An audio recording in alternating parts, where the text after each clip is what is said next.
Pilleriin, rõõm sind näha Eestis. Sa oled meie üks parimaid kutsareid ja käid Eestis väga harva, nii et kasutasime juhust ja et sinuga rääkida.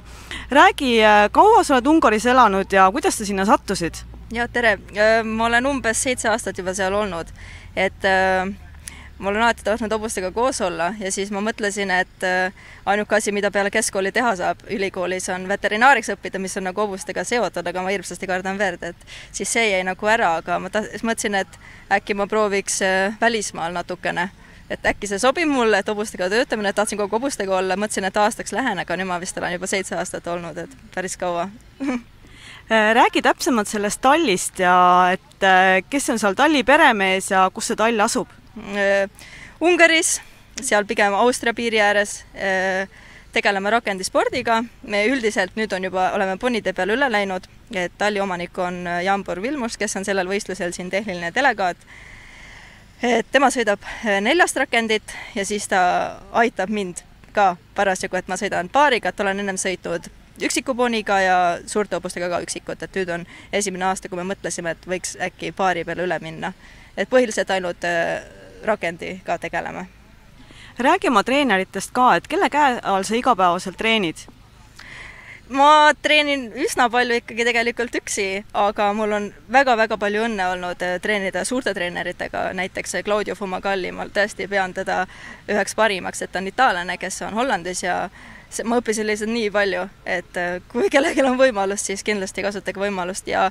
ma saan tihtipeale näpunäiteid Hollandi noorelt sõitjalt Bram Chardonilt, tema on siis 3-kordne maailmameister poni 4 rakendites ja paar korda olen Martin Höllelt ka saanud trenne, kes on siis ungarlane, tema treenib ka Hollandis ja tema on ka mitmekordne maailmameister, et just ta eelmine nädal käis minu juures, et andis mulle paar näpunäidet, et selles suhtes mul on väga vedanud nende inimestega, et nii kõvade nimedega olen saanud koos treenida. Räägi oma igapäevast, et millist tööd sa seal täpselt teed ja kuidas sinu argipäev välja näeb? Hommikul kell 7 läheme talli, siis on paar abilist veel. Üldiselt kõike, mida vaja on, et kui vaja bokse teha, sööta, puhastada hobuseid, varustust valmis panna ja ma olen nagu vastutav kõige eest, et tõesti, et hobuste tervis oleks korras, raudused, passid ja nii edasi, et nad oleksid vormis ja ise treenin hobuseid ja näiteks see ongi, et ülemus tema saab ainult peale nõunati käia või siis nädalavahetsedel, et siis ta nagu helistab, et pane nüüd valmis mulle see ja see ja see ja see, et ma olen nagu selle eest vastutav, et kogu see asi toimiks, et hobused oleksid korras ja me saaksime võistlustele minna ja et kõik oleks seal võistlustel ka olemas. Sa ütlesid mulle eile, et te kiirustate väga kodutalli tagasi, et selleks oli vahva põhjus, räägi ka. Ja me korraldame, nüüd on 15–16 august toimub meie juures Euroopa meistrivõistlused noortele sõitjatele, et see siis kuni 13–21 aastat, et see on väga suur au ja sellel on väga palju tööd veel teha, et järgmine aasta tegelikult me korraldame maailmameistrivõistlused ponidele, et siis me proovime seekord nagu kõik nii valmis teha, kui vähegi võimalik ja praegu on hästi palju tööd, et pühapäeval pakime asjad kokku ja läheme kohe tagasi, et hästi palju on teha veel tõkkeid värvida ja kõige nii, tõesti hästi palju organiseerida vaja, et kui me see aasta saame võimalikult palju tehtud, seda kergem on järgmine aasta. See aasta tuleb umbes 100 hobust, aga järgmine aasta on 300 hobust ja Ameerikast ka, et see on väga-väga suur vastutus, aga ma tõesti loodan, et see õnnestub. Nüüd sa oled ponide peale üle läinud, tegelikult sa sõitsid pikka aega hobustega ja jõudsid nendega ka mitu korda MM-il käia. Räägi nendest ponidest, kes sul hetkel sõidus on? Mul on neid 3 tükki, siis on Topper, siis on Abifeldt Gladiator ja Veser, et ma saan neid vahetada, et paaris on võimalik tuua alati 3 poni ja siis ühte on võimalik nagu vahetada, sest et see Topper, see koolisõidus, tema just täna ei näinud teda, sest et sellepärast ma selle üksikrakendi poolel temaga jätsingi, et ta ei olnud maratonis väga tugev, et ma olen väga häid tulemusi saavutanud temaga koolisõidus igal pool võistlustel, et alati ikka ees otsas, et maailmameistrivõistlustel oli ka viimati 2015 Hollandis oli 49, et see oli juba väga hea tulemus, aga jälle maraton on tal hästi nõrk ja siis me mõtlesime, et ta tegelikult hästi hea liikumistega, et äkki otsiks talle kellegi kõrvale, et ei olnud enam mõtet jätkata selle 1 rakendiga, et otsiks kellegi kõrvale talle ja siis ma see aasta siis proovin esimest korda. Kõrvale sai talle koolisõitu selline poni, keda ma tegelikult olen juba aasta otsa ennem treeninud, sest et oli ühe Ungari tüdruku oma, kes on siis minu õpilane, aga talle jäi ta üksikusse natukene raskeks. Ja siis meil avanes nagu võimalus stiili teha ja siis sain selle tema hobulase siis endale ja kolmas on, tema on juba ka paar aastat tagasi ostetud meil, aga ta on siuke just selle maratoni jaoks, et tal nii väga liikumist ei ole,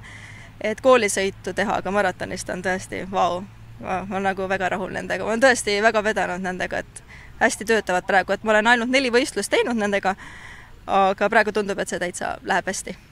Räägi oma tänase võistluse muljeid ka, sa pole Eestis minu meelest üldse võistelnudki rakendis, et kuidas sul see koht tundub ja kuidas sul täna läks enda meelest? No minu arust on see koht nagu väga ilus ja väga hea on siin võistlus korraldada, et tõesti hästi ilus on, käisime siin ümber ringi ka, et hästi palju kohti on, kus hobuseid treenida ja plats on hea ja tõkked on head, et selles suhtes mulle väga meeldib, et müts maha korraldajate ees. Ma olen ise rahul, eile sõitsin koolisõitu, 50 tuli see karistuspunktide arv, aga ma olen nagu sellega ka väga rahul, et tõesti ütlesin, et nagu nii vähe olen sõitnud veel nendega, et esimesed võistlused oli nii raske neid kontrollida, ma olen ju harjunud 1 hobusega sõitma, et see on nagu palju lihtsam nüüd tagasi vaadates, aga nüüd on 2 hobust vaja kontrollida, et ma olin täitsa rahul, nad kuulasid mind ja kui ma ära tulin platsi pealt, siis ma olin väga rahul ja täna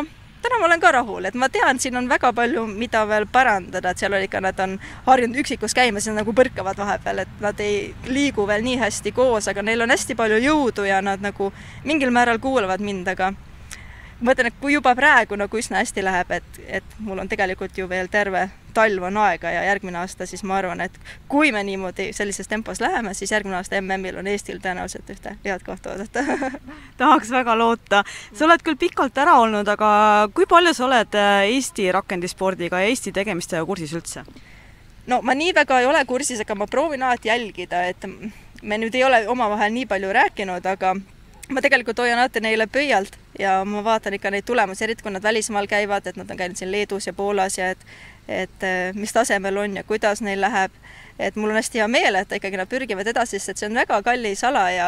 et noh, enam-vähem nad ju teevad kõik oma jõududega, et tõesti müts maha, sest et see ei ole üldse nii kerge, et mul on väga-väga vedanud, et ma enda tööga saan seda teha. Et ma ikkagi loodan, et neil läheb hästi, ma tean, neil on plaan MM-ile minna. Et ma loodan, et nad hoiavad kokku ja õpetavad üksteist ja siis nad saavad ju paremaks kogu aeg, et soovitan, kui on võimalus, et siin ümbruskonnas käib ikka neid treenereid, tuleb Soome ja Läti, et alati kinni võtta sellest võimalusest ja isegi kui keegi ei saanud minna, et andku nagu alati edasi neid näpunäited, et kunagi ei tea, milline treener kellelegi täpselt sobib, et nii palju ma tean jah, et nad käivad ikka ja proovivad siin oma jõududega teha, et nad on väga tublid. Aga väga meeldiv oli sinuga rääkida ja väga põnev, et soovime sulle edu. Loodame, et sa jõuad ikka Eestisse tihedamini ja MM-i jaoks edu. Jah, aitäh!